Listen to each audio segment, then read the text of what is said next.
Siapa lu?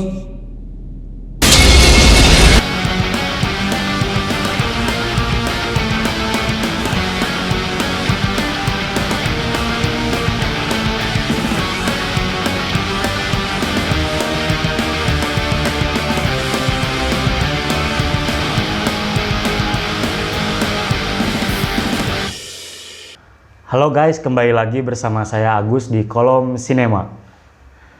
Nah, seperti biasa, Kolom Sinema akan membahas film-film yang memang layak untuk dibahas atau film-film yang sedang in di tengah masyarakat, sedang digandrungi di tengah masyarakat. Dan coba tebak, sekarang saya akan membahas apa? Nah, sekarang saya akan membahas salah satu trailer dari film yang pasti sudah sangat dinanti-nanti oleh kawan-kawan di rumah, oleh para pecinta film.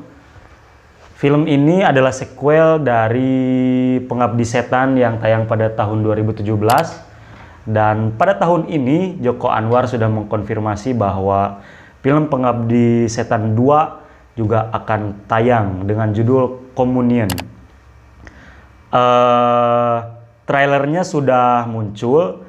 Jadi dari awal Januari, Joko Anwar selaku sutradara sudah mentis bahwa film Pengabdi Setan 2 ini akan tayang pada tahun 2022.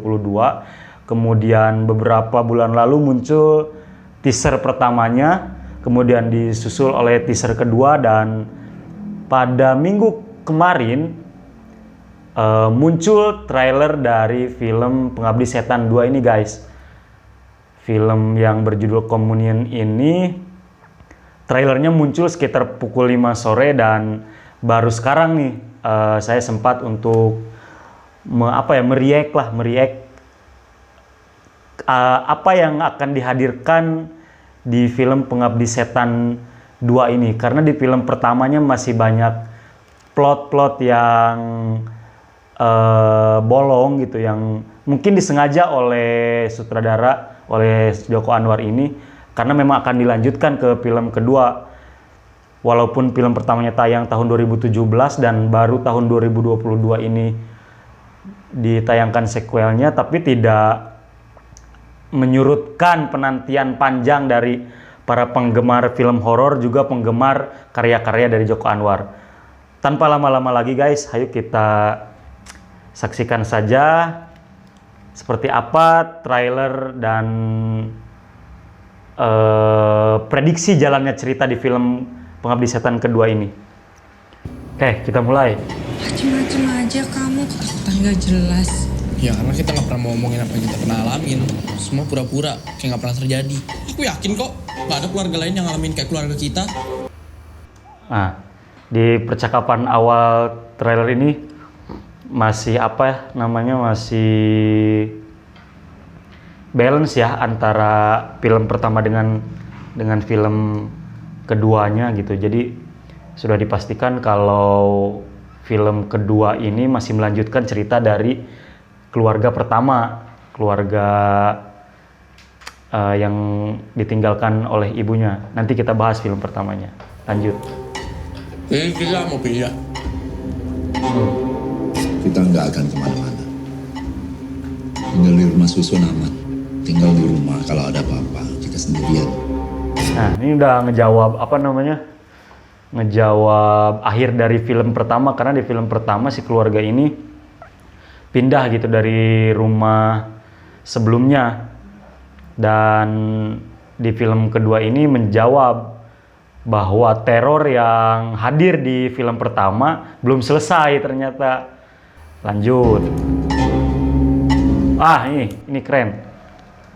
Nih kawan-kawan, kalau kita tahu di film sebelumnya atau film-film lain yang diproduksi oleh Rapi Films, logo Rapi Films tuh nggak seperti ini.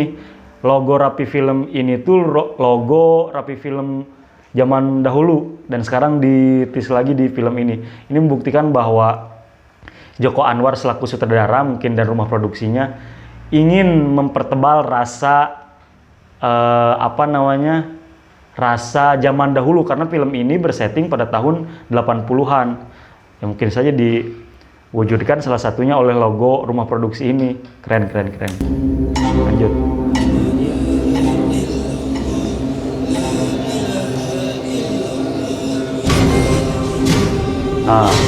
Mawar kan? Aku merasa ada sesuatu di rusun ini. Tapi apa ya?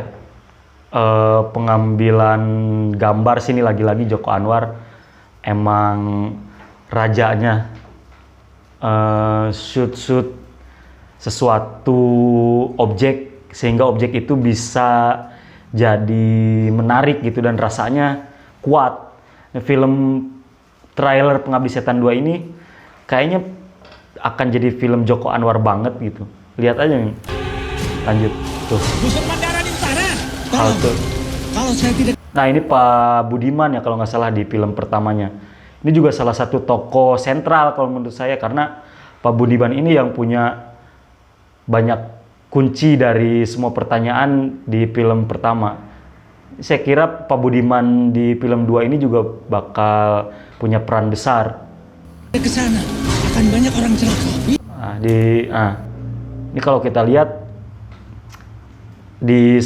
mirip apa ya? Mirip percetakan mungkin, percetakan koran zaman dulu atau majalah zaman dulu karena diceritakan juga kan di film pertamanya si Pak Budiman ini bawa majalah yang isinya tuh ngejelasin karir dari si ibu yang diperankan oleh Ayu Laksmi. Jadi terjawab majalahnya dari mana, ternyata di sini guys. Ini soal hidup dan mati. Dari dulu kita nggak pernah tahu bapak kerjanya apa. Bahkan setelah ibu meninggal. Kalau teman-teman ingat di film pertama setelah sang ibu meninggal, kemudian si bapaknya memutuskan untuk pergi ke kota untuk bekerja. Dan di film kedua ini saya yakin saudara dan tim akan menjelaskan lebih detail apa sebenarnya pekerjaan sang ayah ini sampai tega meninggalkan anak-anaknya gitu kan. Setelah kehilangan sang ibu, dia langsung pergi, dia cabut cari kerja sampai terjadi teror-teror di rumahnya, dia nggak tahu. Kan aneh nih bapak nih. Bapak nggak pernah bilang dia mau kemana. Lanjut. Dia kemana-mana selalu bawa tas ini. Dan kalau pulang, dimasukin lemari, langsung dikunci. Nah kan menyimpan rahasia juga nih, nggak cuman ibunya ternyata guys yang punya rahasia kelam, pun dengan bapaknya ternyata menyimpan rahasia yang patut kita tunggu. Apa sebenarnya rahasianya? Kosong.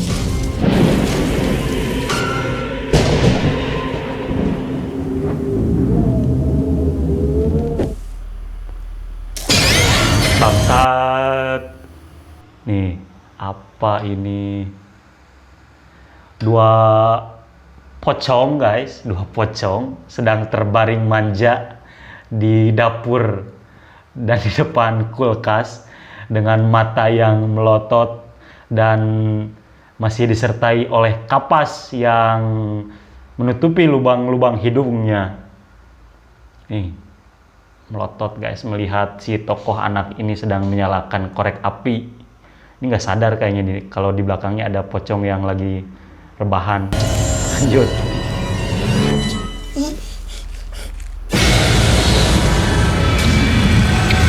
Woi, ini siapa ya? Oh, ini kan anaknya juga. Nah ini kalau dilihat ada dua orang di belakangnya nih guys. Ada dua orang di belakangnya, nggak tahu siapa, masih belum jelas. Tapi dari ekspresi dan sorot matanya, jelas bahwa si anak ini melihat sesuatu yang menyeramkan, sesuatu yang membuat rasa takutnya memuncak, sehingga dia terjatuh dan tidak bisa berkata-kata kan. Megang senter lagi.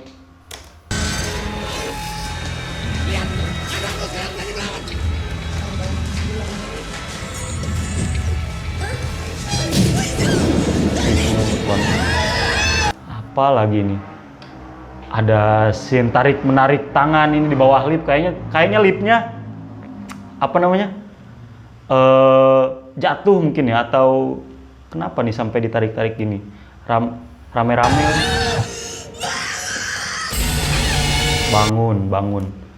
Bangun di Tara Basro saya lupa tokohnya siapa gitu di filmnya, teriak bangun. Kalau prediksi saya, entah itu si Tara Basro ini sedang mimpi, kemudian di dalam mimpinya dia teriak bangun atau apa gitu, teriaknya bangun di ruangan. Ya anjing, radio ikonik masih ada aja dengan lagu yang baru guys. Tapi gila nih, keren nih, lihat pengambilan gambar, cakep. Siapa lu?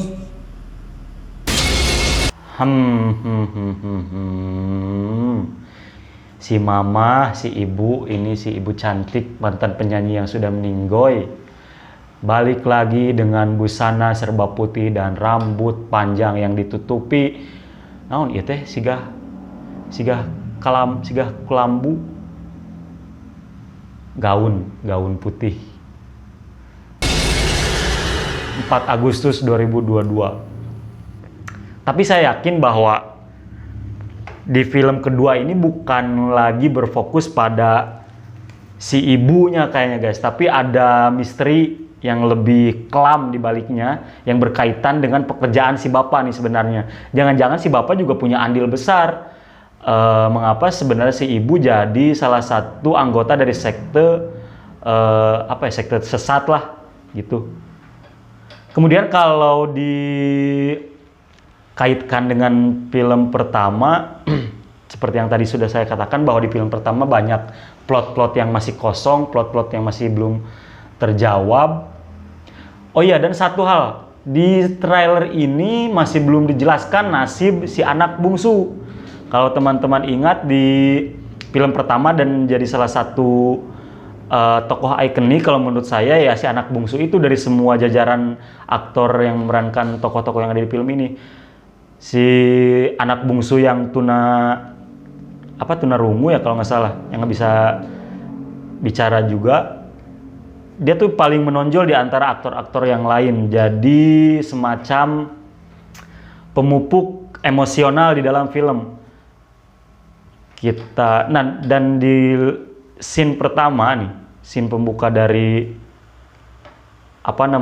dari trailer ini, saya bisa memastikan bahwa beberapa set yang ada di trailer ini itu CGI guys. Lihat di bisnya, kemudian di bangunannya, ada bis tingkat juga. Ini tahun 80-an banget lah, karena tahun 80-an juga di Jakarta kan masih banyak bis tingkat, kemudian ada bangunan juga di sampingnya. Dan ini sejalan dengan apa yang dikatakan Joko Anwar bahwa di film ini menggunakan kurang lebih 400 gambar yang dibuat menggunakan CGI. Keren juga, tapi nggak terlalu kalau selewat, kalau tidak terlalu jeli ya kita anggap ini set Jakarta, mungkin Jakarta Tempo dulu. Tapi kalau lebih detail ini kelihatan kok ini CGI. Kemudian ya karena kita nggak pernah mau ngomongin apa yang kita pernah alamin, semua pura-pura kayak nggak pernah terjadi. Lanjut. Nah guys, di film pertama juga terlihat niat dari seorang Joko Anwar untuk mencoba mendekatkan film ini ke tengah-tengah masyarakat gitu. Kalau di film pertama ada scene di mana tokoh ibu dikuburkan dan digambarkan dengan sangat jelas sampai kamera dibawa ke liang kuburnya gitu. Nah, di sini mungkin Joko Anwar ingin mendekatkan film ini ke tengah-tengah masyarakat gitu, sehingga detail-detail sekecil ini pun sangat ditonjolkan. Pun dengan trailer di film kedua Pengabdi Setan ini terlihat ada mayat yang sedang dibungkus kain kafan. Nah, ini selain dari modernisasi yang dibawa dalam film Pengabdi Setan daripada Pengabdi Setan aslinya yang tayang pada tahun 80 dengan efek dan set yang seadanya, Joko Anwar juga tidak ingin melupakan hal-hal detail style semacam ini, karena Joko Anwar tuh apa ya, sutradara yang memilih lebih beda daripada sutradara-sutradara kebanyakan yang ada di Indonesia. Lanjut guys, ini sebenarnya kita tuh akan, semua orang tuh akan diprosesikan seperti ini kalau meninggal dengan wajar gitu, akan dibungkus kain kafan, akan dikapasi lubang hidungnya, akan dimandikan. Dan keren sih, pengingat mungkin buat kita selaku manusia bahwa kita tuh akan modar. Lanjut.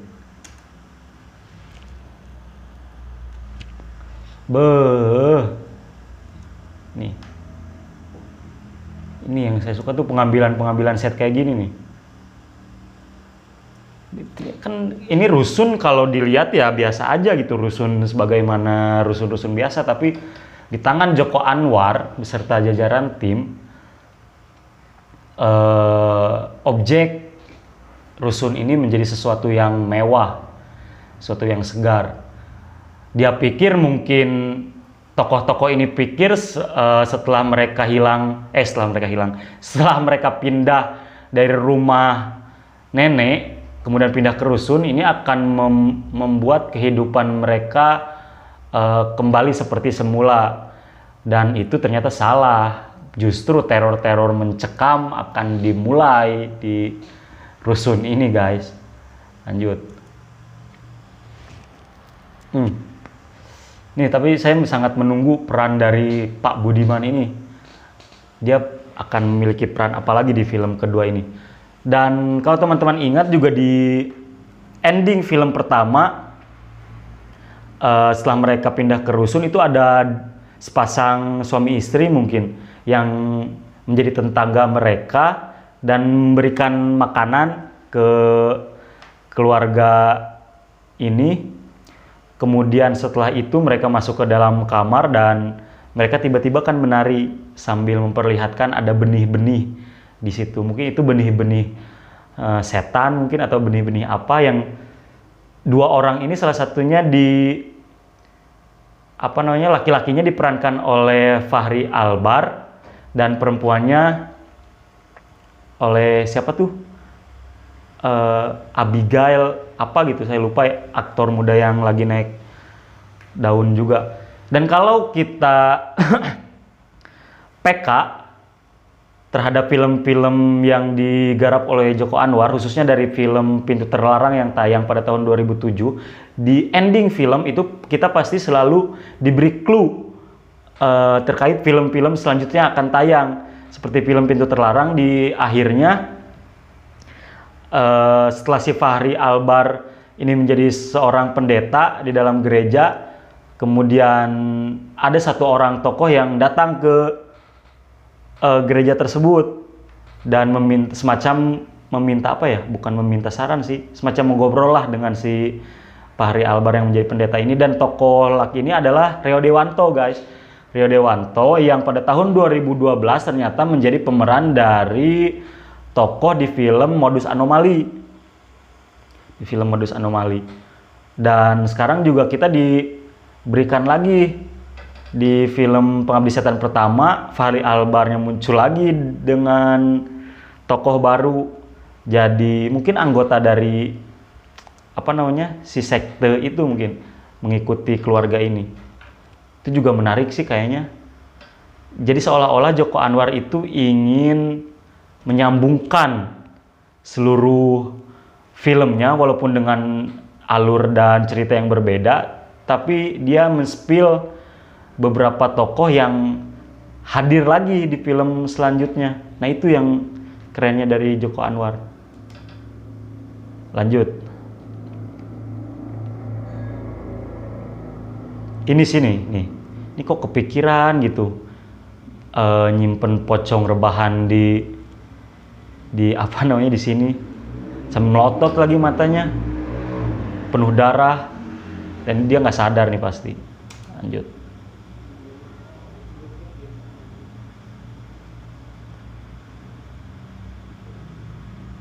Di sini Seperti biasa, Joko Anwar setelah memupuk kengerian penontonnya di awal sampai pertengahan film, dia menjawab seluruh kengerian itu di akhir film. Kalau di film pertama tuh ada adegan keluarga ini kejar-kejaran dengan mayat hidup kan. Nah, kalau di sini juga ada tuh tarik-tarikan, kejar-kejaran juga. Tuh, mulai. Nah, ini bangun. Bangun guys, bangun. Kita menunggu rilisnya film ini yang akan tayang pada 4 Agustus 2022. Jadi apa ya? Jadi sesuatu yang sangat ditunggu oleh para pecinta film horor nih pastinya, karena pada tahun 2017 Pengabdi Setan pertama itu berhasil meraup 4 juta penonton dan jadi salah satu film horor terlaris juga. Setelah kemarin mungkin dikalahkan oleh KKN Desa Penari dengan jumlah penonton yang mencapai 9 juta. Wah gila sih, itu kayaknya jadi pencapaian edan dan sulit disusul oleh film-film lain. Dan mungkin bisa jadi Pengabdi Setan ini jadi salah satu penantang dari film KKN Desa Penari. Bisa juga setelah penantian panjang selama 5 tahun dari film pertamanya, Pengabdi Setan 2 ini akan menghapus rekor dari KKN Desa Penari kan?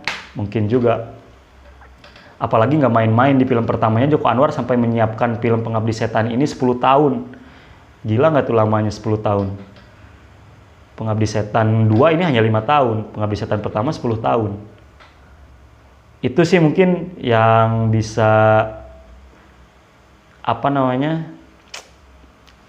saya tanggapi dari trailer Pengabdi Setan 2 Communion ini. Mantap.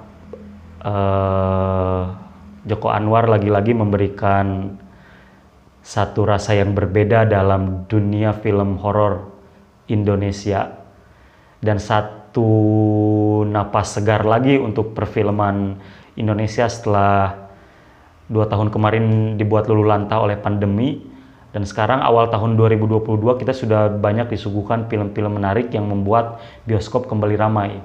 Itu salah satu hal yang sehat juga untuk dunia perfilman Indonesia. Terima kasih kawan-kawan sudah menyaksikan react Pengabdi Setan dari Kolom Sinema. Jangan lupa like, komen, dan subscribe Langgam Pustaka TV dan saksikan konten-konten dari Kolom Sinema berikutnya. Bye-bye.